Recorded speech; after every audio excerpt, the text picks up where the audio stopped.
and welcome to TV Go to Go.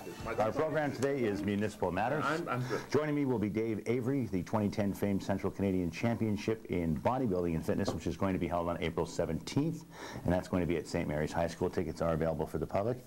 James Pickersgill will be coming on here. He's from the Cobourg Poetry Society, and he's going to be talking about the new Poet Laureate, how that process went about, as well as the Poetry's Own Weekend, which is also coming up in the next couple of weeks.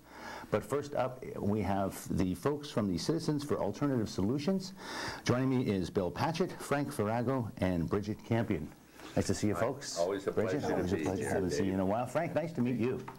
Well, I think we're going to start off with Frank, because we're going to introduce Frank to the community. I don't know if a lot of people know Frank, but you're the new guy in charge, I understand, for the Citizens for Alternative Solutions. Now, this is a citizens group that's been set up to deal with issues related to Northumberland Hills Hospital and the service cuts that they're proposing. Is that correct? That's right. Yeah, we're really concerned about healthcare in general in our community. And I've been promoted to this position by Bill Patchett. Is that right? That's right. He delegated. I'm good at delegating, you know. We know you're good at delegating, Bill. That's true. Now, what was it that inspired Bill to move you up through the ranks, as it were, to put you in? I think he could answer that one. For myself, I became concerned about the announced cuts to patient services at the hospital. And it came to Bill's attention that I was concerned, and he invited me to join his group at that time. And then slowly we got ourselves organized, and we agreed that we need to have someone chairing our meetings and getting us moving, and that's how I came to be the chair of the group. Now, can we get a little background on what your history is then, so that the viewers know who you are? We retired into Cobourg in 2003. Prior to that, I lived in Montreal. I worked for a large multinational company where I was a project manager building aluminum smelters, working on design and construction of these smelters. So I've had the opportunity to work with all sorts of unionized workforces and non-unionized workforces, and I was involved, of course, in organization of and organization changes. So that's my brief background. And other than that, originally I was trained as a mechanical engineer. I did some service in the Canadian Navy as an officer and retired more than 40 years ago. About 40 years ago, I should say. 39 to be exact. And since then I worked in the aluminum industry virtually all of the time. Yeah. So now, what was it? Was there anything specifically that brought this to the forefront for you that made it a concern that you felt you wanted to be a part of this organization?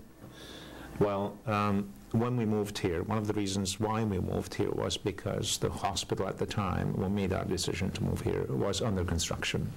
And we expected to get old one day, and we knew we will be needing the hospital.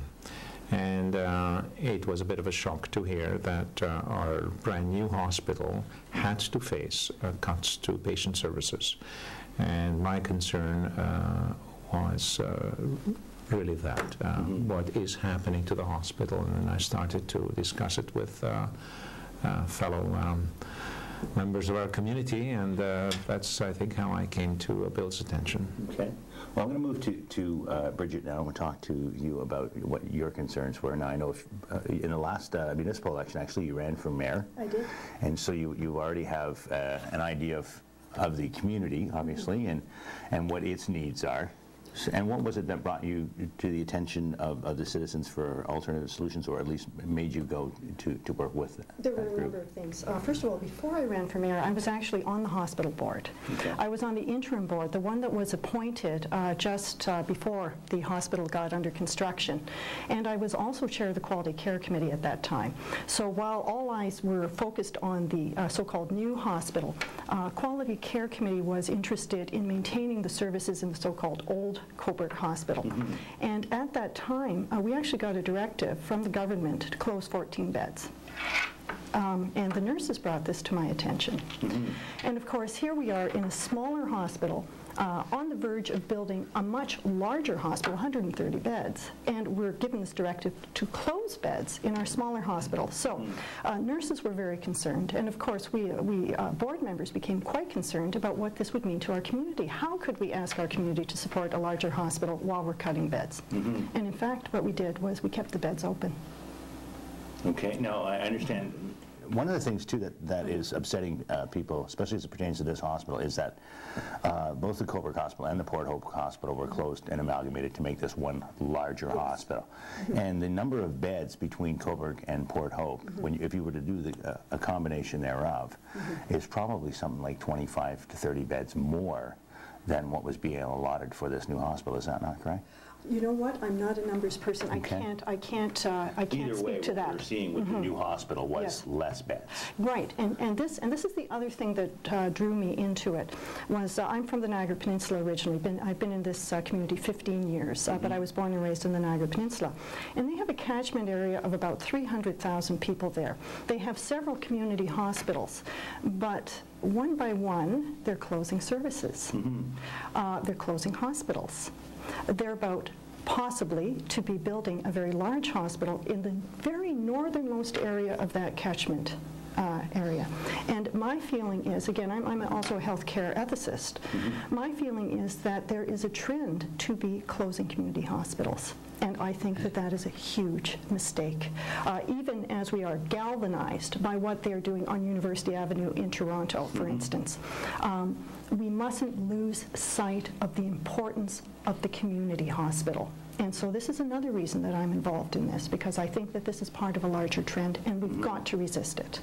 Well, certainly it is part of a larger trend. I mean, we saw what happened in Quinte West when they amalgamated. I mean, they've basically got 3 hospitals operating under the umbrella as one hospital. That's right. And there, I mean, at one point, I think there's a couple hundred miles between them, anyway, a couple of hundred kilometers anyway, between the furthest one in Belleville and the one at Hastings, I That's think. right, and we have to take into account an aging population. We have to take into account very hazardous driving conditions in the winter, and not to mention traffic jams in the summertime. It's not so simple to move into big box healthcare.